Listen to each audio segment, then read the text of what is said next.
미국 시카고의 한 작은 교회에서 장례식이 있었습니다. 거기에 누워 있는 이는 3살 정도로 보이는 어린 아이였는데요. 제대로 먹지 못하고 굶어 죽은 것이었습니다. 그런데 이 장례 예식을 집례하는 목사님이 기도하는 중에 거지 행색을 한 남자가 몰래 들어왔습니다. 그래서 그 시신 아이가 신고 있는 신발을 몰래 벗겨서 도망친 겁니다. 이후에 그 남자는 그 신발을 35센트에 팔아서 술을 사 먹었다고 합니다. 근데 이 알코올 중독자의 정체는 바로 그 아이의 아버지였는데요. 누구도 상상하기 어려운 일이지만 이 죄악에 중독되면 가능한 일이죠. 그리고 20년이 지나서 시카고 제1장로교회에서 한 사람이 울면서 이렇게 간증을 했습니다. 저는 죽은 제 딸의 신발을 팔아서 술을 마시던 사람이었습니다. 세상에 이런 아버지가 어디 있습니까? 죽어야 마땅하죠. 근데 주님께서 만물의 찌꺼기 같은 쓰레기 같은 저를 살려주셨습니다. 그리고 일꾼으로 삼아주셨습니다. 하나님은 참 위대한 하나님이십니다. 이 고백을 한 사람이 시카고 역사상 가장 위대한 부흥사로 꼽히는 멜 트라너라는 분입니다. 20세기 대표적 사상가 마르틴 부버는 우리의 삶 속에 있는 만남에 집중했습니다. 그리고 이 만남에서 이어지는 관계를 해석했는데요. 1923년에 낸 책이 우리가 잘 아는 Ich and Du입니다. 영어로는 I and thou, I and you이고 한국어로는 나와 너라는 책이죠. 마르틴 부버는 우리 인간관계를 딱 2가지로 구분했는데요. 이렇게 요약했습니다. 첫 번째는 나와 그것의 관계입니다. 사람이 다른 일을 다른 사람을 자기의 필요에 따라서 자기의 이득에 따라서 만나는 비인격적인 관계입니다. I and it입니다. I and you, I and her, I and him이 아니라 I and it. 그래서 이 관계에서 너는 나를 위해서 이용되는 수단이고 도구로 전락합니다. 그래서 I and it의 존재입니다. 두 번째는요, 나와 너입니다. 나와 너의 관계, I and thou, I and you입니다. 사람이 다른 사람을 그 목적 자체로 보는 겁니다. 이유 자체로 보는 겁니다. 그렇게 만남을 이어가는 인격적인 관계이죠. 그래서 이 관계에서 너는 나와 함께 대화하는 존재입니다. 이 관계에서 너는 나와 함께 상생하는, 함께 살아가는 존재입니다. 그래서 당신으로 나에게 항상 그대로 존재하는 겁니다. 그런데 이 마르틴 부버는 우리의 이 만남 이후에 이어진 이 관계를 나와 그것의 관계가 아니라 나와 너의 관계, 나와 당신의 관계로 변화시키는 중매자가 있는데, 또는 관계의 촉매자가 계신데 바로 그분이 예수 그리스도 예수님이라는 겁니다. 그분은 영원한 나에게 있어서의 그대가 되는 분이죠. 또 그분은 항상 나와 우리를 그대로 너로 받아주시는 분입니다. 그분이 우리가 그분 안에 있을 때에 나와 이세관계로 있었던 사람도 나와 당신 나와 그대의 관계로 변화될 수 있다는 겁니다. 오늘의 전세계 개혁교회가 종교개혁주일로 지킵니다. 1517년이니까요 507년 전에 비텐베르그 대학의 교수였던 마르틴 루터 교수가 당시 심하게 부패되어 있던 로마 카톨릭, 중세 카톨릭에 반대하면서 95개, 95개 IRM이 있는 조항을 써서 비텐베르그 대학에 있는 교회에 붙이게 되면서 이 개혁이 시작됐습니다. 당시 성직자들은 비리에 연루되어 있습니다. 자리를 잡기 위해서 사람을 매수했습니다. 당시 수도자들은 허색하고 음란하였습니다. 그래서 불륜을 아주 당연하게 여겼습니다. 당시 직분자들은 이기주의와 물질주의에 매몰되어 있었습니다. 그래서 교회를 섬기는 사람도 돈과 성과 힘의 유혹과 시험에 넘어가기 너무 쉽고 또 그 시대는 다들 그렇게 살았다는 겁니다. 당시 하나님 중심의 교회가 아니라 이렇게 사람 중심의 교회의 실상을 보여주는 가장 대표적인 상징이 우리가 잘 아는 면죄부이죠. 인던저런스입니다. 로마 교황청이 교회 권위가 무너졌다고 생각해서 이것을 높이기 위해서 거대한 이 베드로 성당을 지어야 되겠다라고 하죠. 그래서 그 금액을 충당하기 위해서 고민하다가 만든 것이 면죄부이지 않습니까? 사람들 가운데, 일반 특별히 서민들 가운데 너무 사느라고 힘들어서 이 선행과 고행을 하지 못하는 사람들, 그래서 그들 해석하기에 그래서 구원받기 어려운 사람들이라 하여도 고행 선행이 부족해도 이미 성자들이 쌓아놓은 이 고행과 선행을 살 수 있다는 겁니다. 그래서 구입하면 구원받을 수 있다는 겁니다. 그래서 광고를 이렇게 했어요. 동전이 그 함에, 면죄부를 파는 그 함에 떨어지는 그 순간 당신뿐 아니라 당신의 가족의 영혼도 천국으로 옮겨진다는 겁니다. 땡그랑 하는 그 순간 천국으로 옮겨간다는 겁니다. 이기주의와 물질주의로 정말 점철되어 있는 그 공동체가 그 끝의 모습이 어떤지를 보여주는 겁니다. 이 마르틴 루터가 이 구원의 문제에 고심했습니다. 어떻게 구원을 받는가? 그래서 로마 교황청에 실제로 방문합니다. 그리고 거기서 듣는 소리가 성당 계단을 무릎으로 올라가면 그 고행을 인정받아 죄사함을 받는다는 것이죠. 그래서 그 성당 바닥을 무릎으로 계단을 올라갑니다. 올라가는 중에 그 심령에 다가온 말씀, 우리가 너무너무 잘 아는 로마서 1장 17절 말씀입니다. 오직 의인은 믿음으로 말미암아 살리라 함과 같으니라. 우리가 노력한다고 우리가 잘 보여서 구원받는 것이 아니라 전적인 하나님의 은혜로 우리를 사하시고 우리를 의롭게 하시는 그 은혜로 구원받는구나 라는 것을 깨달은 거예요. 거기서 일어났습니다. 그 후로 인간 중심의 신앙이 아니라, 다시요, 인간 중심의 신앙이라 하여도 인간 중심이 아니라 온전한 하나님 중심의 신앙, 하나님 은혜, 하나님 말씀, 하나님을 향한 그 믿음 중심으로 변화가 시작됐습니다. 그래서 우리 개혁이라고 부르는 겁니다. 그 개혁이 507년 동안 이어졌습니다. 그래서 2024년 10월 17일 오늘까지 갱신되어서 오늘 우리 교회가 지금도 개혁되고 있는 겁니다. 인간 중심에서 하나님 중심으로. 다윗이 우리 지난주에 나눈 것처럼 순전하고 진중하고 겸손해진 심령으로 법궤를 안치하지요. 하나님의 궤를, 가정집에 있던 그 궤를 예루살렘 성서 그 휘장 아래로 모십니다. 근데 어느 날 이 다윗이 나단 선지자를 불러서 이렇게 말합니다. 나는 백향목 궁에 살고는 하나님의 궤는 휘장 가운데 있도다 입니다. 내가 사는 집은 너무 좋은데 하나님의 존재를, 그 임재를 상징하는 그 궤는 너무 허름한 데 있다 하면서 성전 건축의 꿈을 갖는 겁니다. 자기 만족을 위한 삶이 아니죠. 하나님의 영광을 위한 신앙, 정말 신앙적인 삶을 지향하는 겁니다. 그날 밤이에요. 그날 밤에 나단 선지자가 하나님의 응답을 받습니다. 너는 다윗에게 가서 전하라는 겁니다.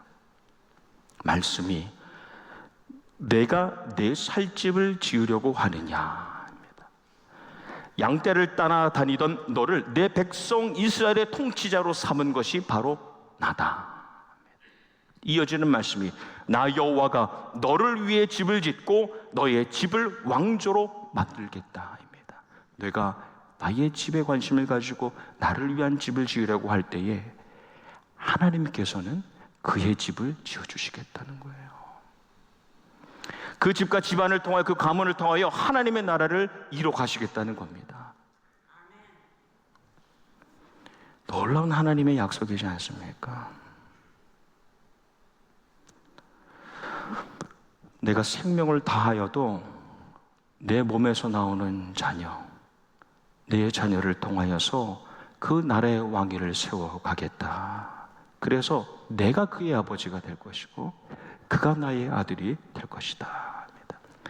사울에게서는 내가 은혜를 거두어서 그가 물러가게 했지만 너에게는, 그리고 너의 자손에게는 내가 그 은총을 거두지 않을 것이다.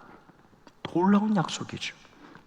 내 집과 내 나라가 그래서 영원히 이어갈 것이며 내 왕위가 영원히 견고히 서 있을 것이다. 이게 하나님과 다윗이 맺은 다윗의 언약이죠.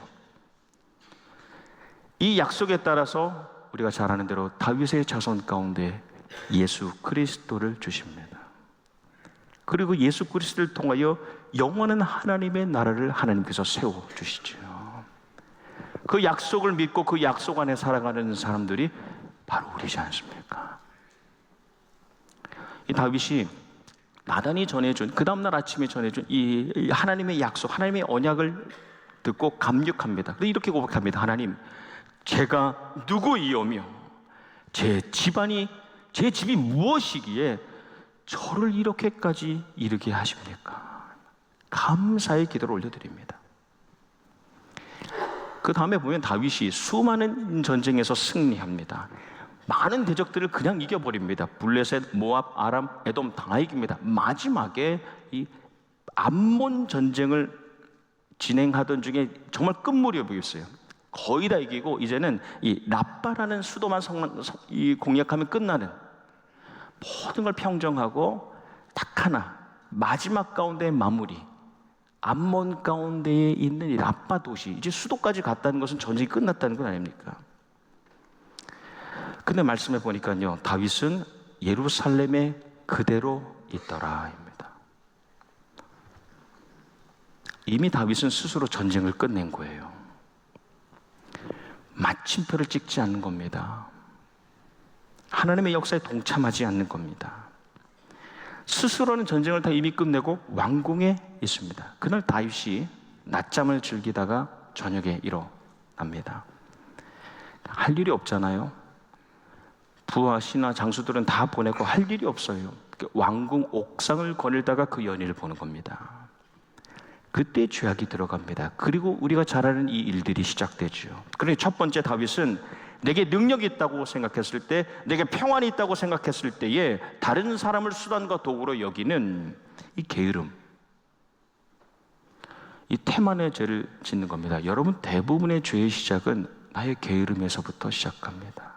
그래서 거룩한 긴장감은 참 중요합니다. 항상 긴장감 가운데 있어야 되는 겁니다. 공포와 두려움 가운데 있으라는 말씀이 아닙니다. 거룩한 긴장감입니다. 다윗은 그래서 사람 자체로 보지 않고 수단과 도구로 보는, 그렇게 보기 시작하는 게으름의 죄를 시작하게 됩니다. 그리고 다윗이 보는데 그녀가 알아보니까, 뒷조사를 해보니까 헷 사람 우리아의 아내 밧세바라는 것을 알죠.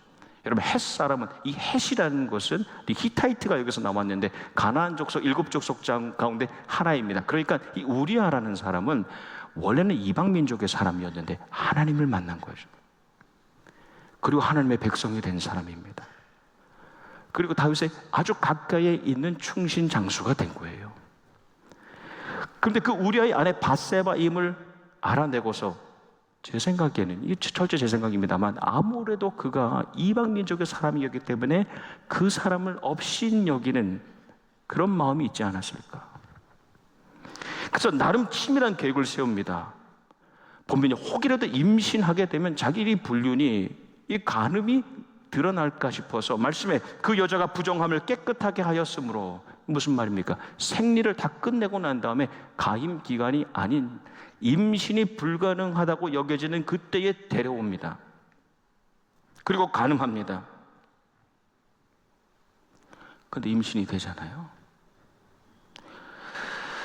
그녀가 임신한 것을 알고서 이 다윗이 자기 조카, 사실 자기 누이의 아들이에요. 자기 조카이면서 이 군대의 최고였던, 이 장수였던 요압.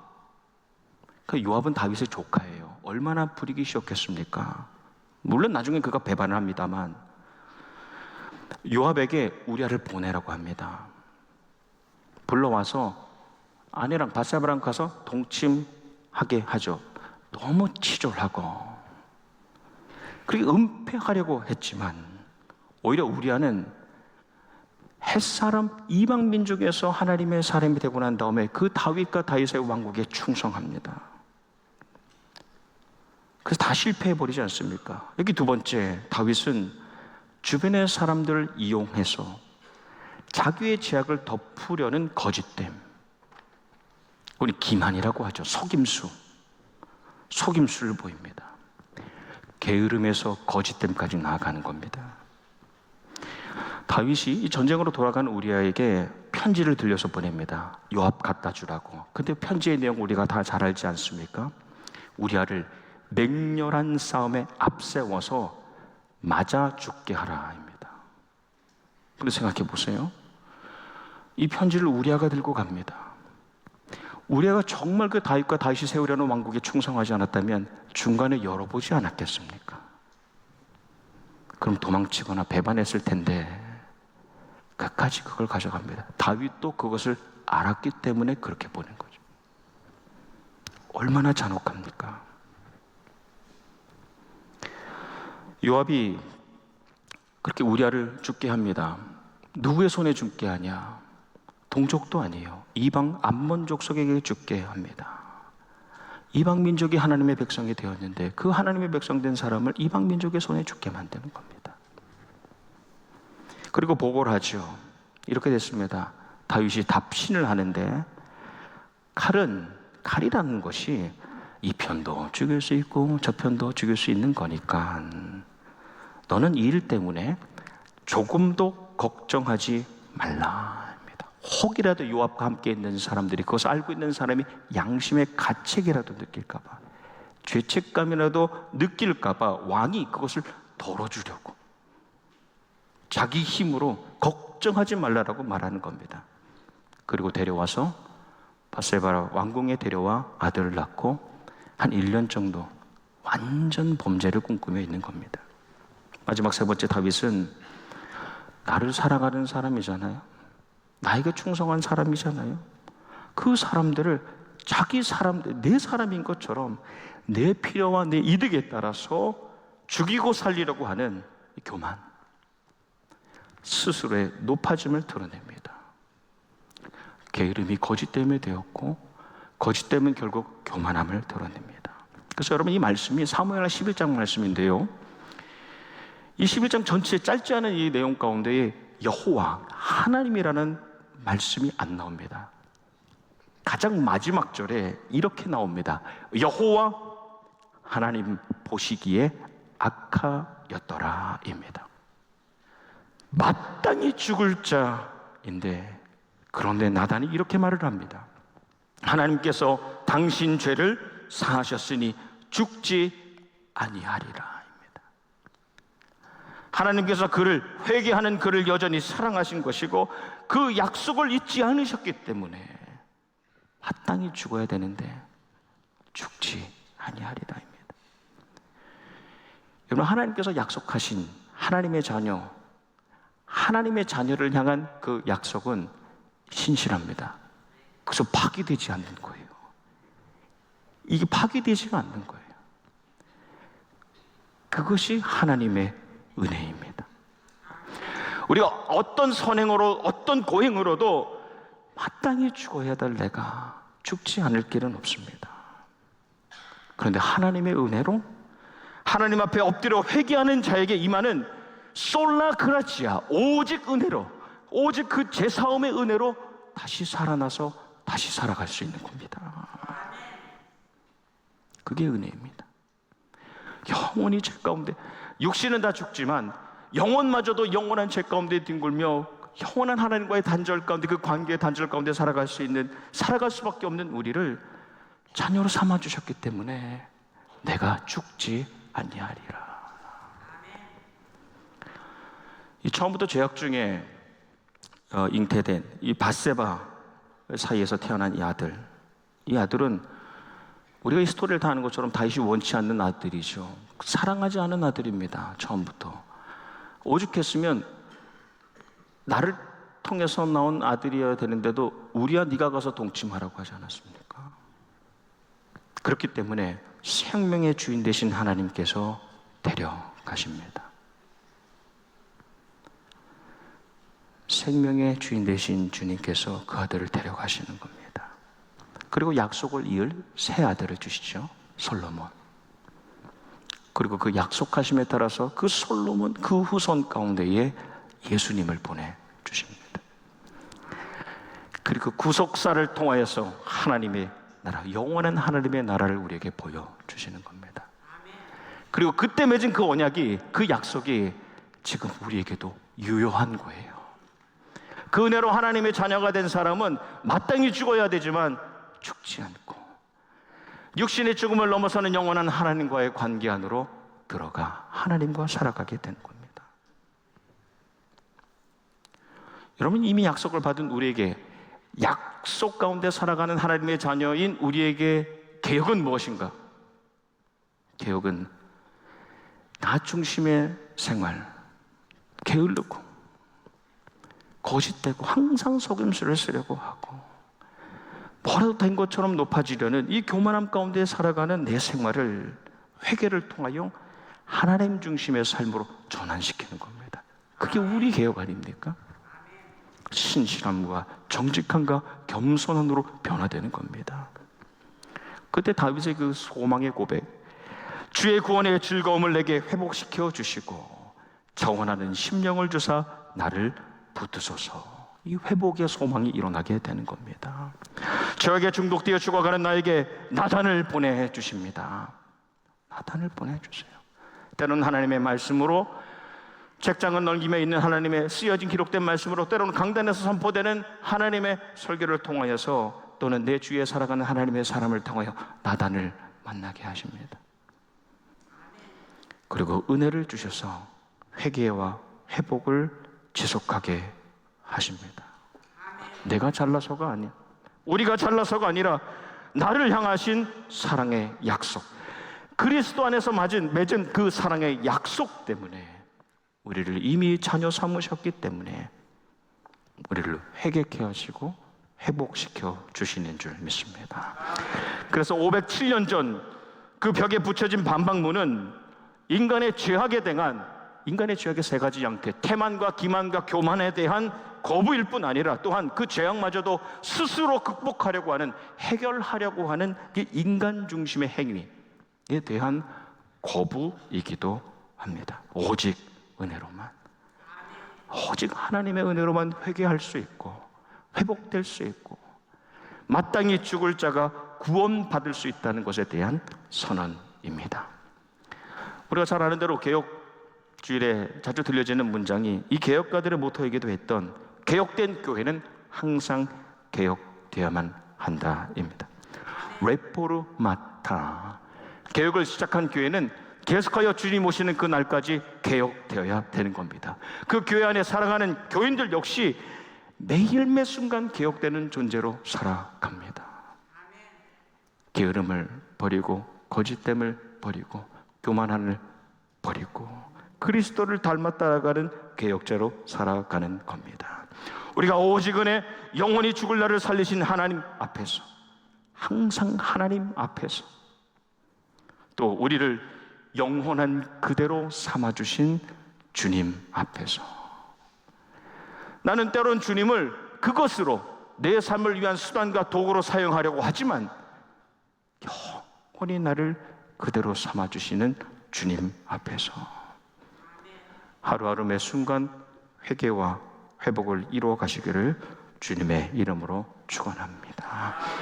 우리 교회와 우리 교인이 개혁을, 변혁을, reform, transform을 두려워하지 않기를 소망합니다.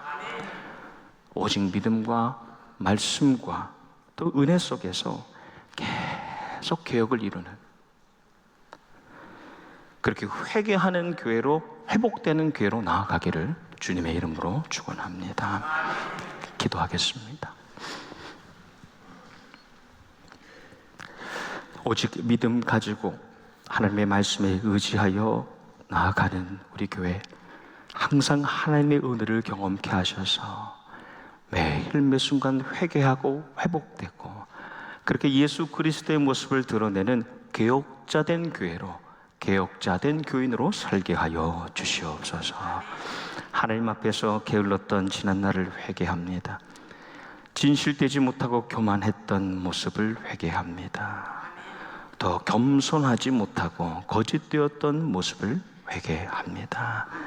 나 자신에게서 시작된 개혁이 가정으로 또 교회로 확장되는 은혜가 있게 하여 주시옵소서. 예수님 이름 받들어 기도하옵나이다. 아멘.